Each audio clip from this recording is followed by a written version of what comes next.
जय श्री गणेश। नमस्कार, मैं आचार्य संजय द्विवेदी। मेरे समस्त प्रबुद्ध दर्शकों का मेरे चैनल पे हार्दिक स्वागत है। प्रिय दर्शकों, आज मैं धनु राशि का जुलाई माह का मासिक राशिफल लेकर आपके सम्मुख उपस्थित हूँ।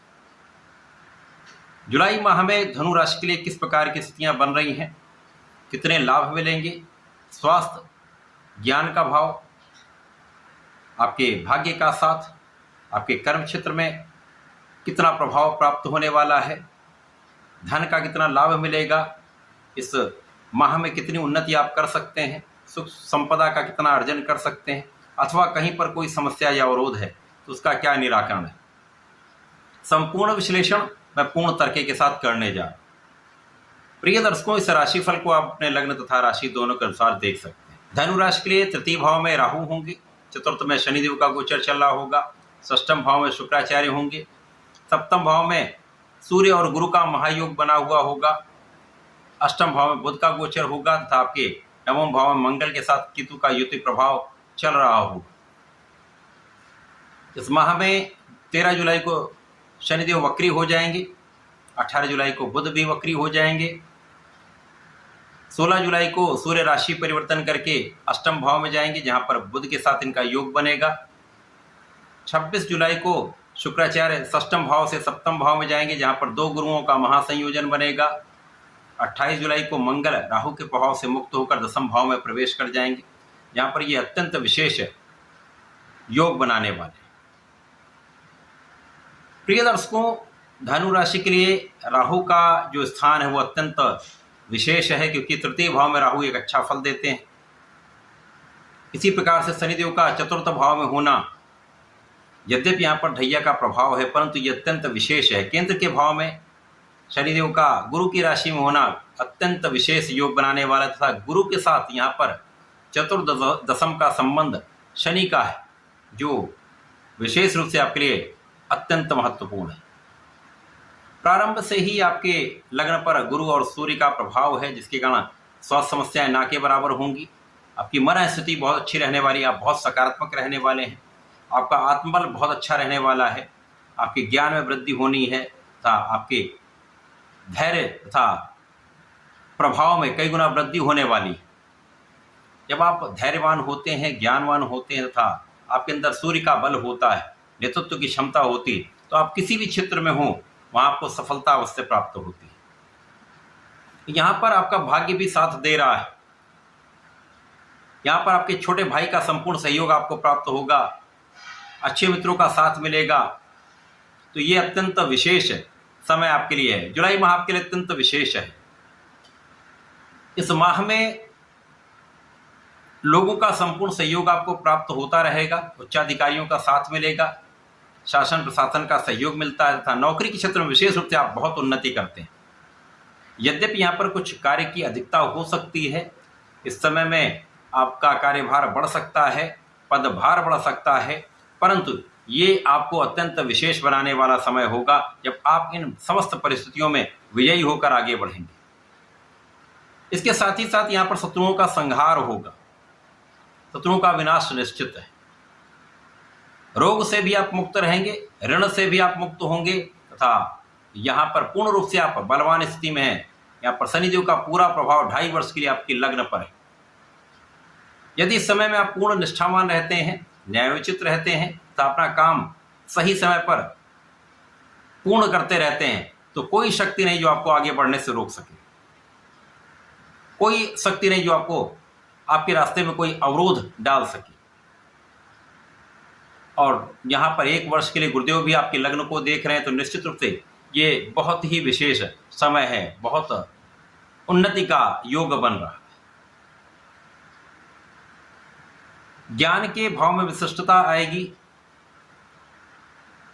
ज्ञान का भाव विस्तृत होगा।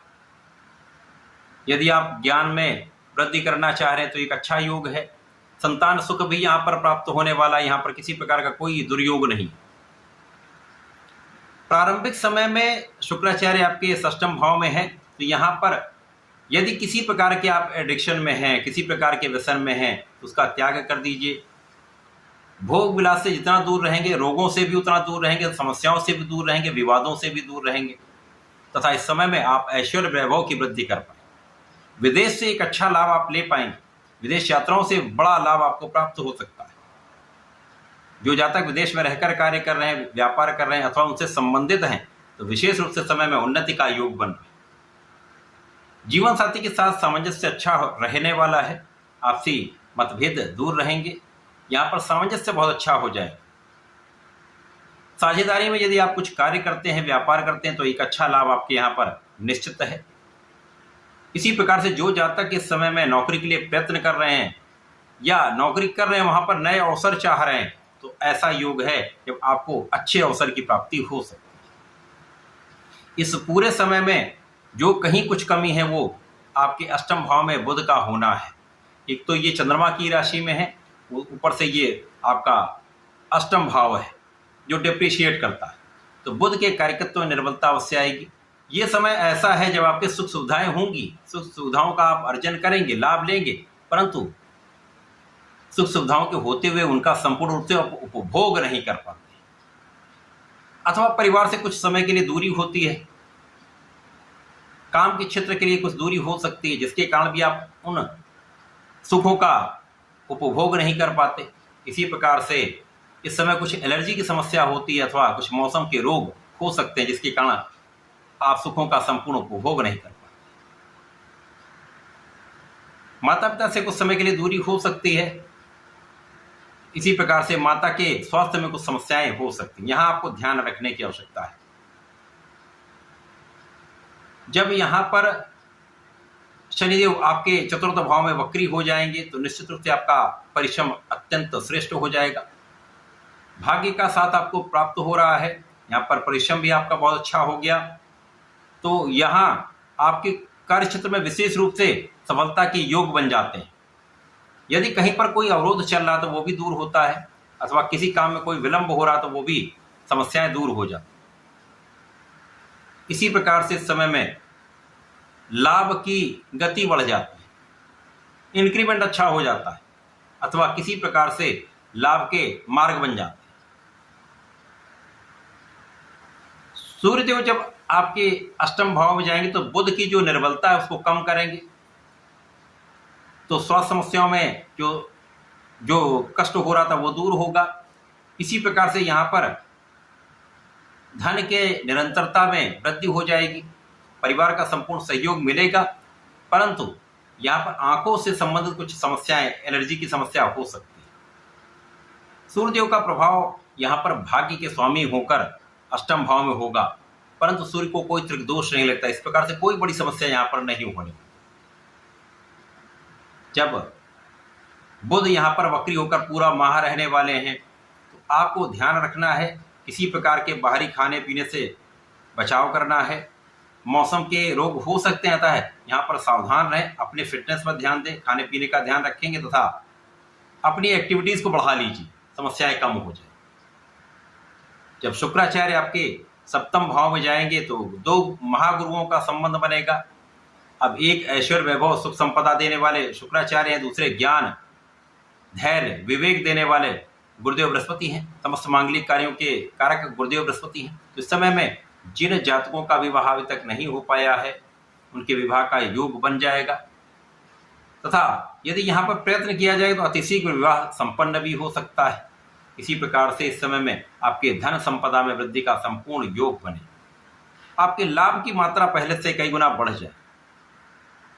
जब मंगल राहु के प्रभाव से मुक्त होकर आपके दशम भाव में जाएंगे तो यहाँ पर निश्चित रूप से आप बड़ा नाम करने वाले हैं, मान सम्मान में वृद्धि करने वाले हैं, सफलता की प्राप्ति करने वाले हैं, तथा विशेष रूप से यहाँ पर आपके लिए बड़े राजयोगों का निर्माण हो सकता है। यहाँ पर सुख संपदा का आप लाभ लेने वाले हैं, भूमि भवन वाहन से आप लाभ लेने वाले हैं। ये पूरा माह धनु राशि के जातकों के लिए अत्यंत विशेष है, विशेष फलदायी है, बड़े लाभ देने वाला है, सुखों को बढ़ाने वाला है, भाग्य का साथ संपूर्ण रूप से प्राप्त होगा। कुछ चीज़ों का ध्यान आपको रखना है, यहाँ पर ध्यान रखेंगे तो विशेष रूप से आप अत्यंत सकारात्मक आप भी रहने वाले हैं, तथा ये समय भी आपके लिए अत्यंत लाभदायक रहने वाला है। पूरे समय में आपको गणपति जी की आराधना करनी चाहिए, शंकरनाशन गणेश स्तोत्रम का नित्य एक बार पाठ अवश्य करना चाहिए। विष्णु सहस्त्रनाम का प्रत्येक गुरुवार को यदि पाठ करते हैं तो इस समय का संपूर्ण लाभ आप ले पाए, अथवा ओम नमो भगवते वासुदेवाय का जप करें, यह भी विशेष लाभकारी। ऐसा करके इसका लाभ लें। धन्यवाद, नमस्कार।